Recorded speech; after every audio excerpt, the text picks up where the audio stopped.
Welcome to Not Milk Never Milk. Subscribe if you're lactose intolerant. You begin by making sure Windows 11 and Outlook are ready to run.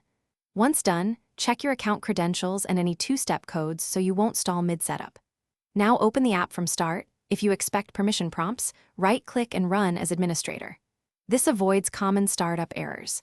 Make sure the network is active. Slow Wi-Fi will time out logins. Finally, choose Add Account when Outlook starts so you can enter your email and move to configuration. You'll now configure the account details step by step. First, enter your email. Outlook will try automatic setup, but choose manual if your provider needs specific IMAP, POP, or Exchange details.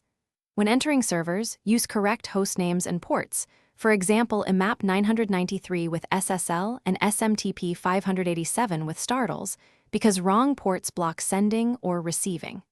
Once connected, make sure to set sync frequency and map sent and drafts folders to keep items consistent across devices. Save and test sending. Finish by testing send and receive. Send a short message to yourself and confirm delivery. If you use Exchange, enable cached Exchange mode for offline access. This speeds search and sync. Next, adjust focused inbox, create rules, add signatures, and verify calendar sync so Outlook behaves how you expect. If things go wrong, first recheck credentials and server ports, then inspect firewall or antivirus blocks.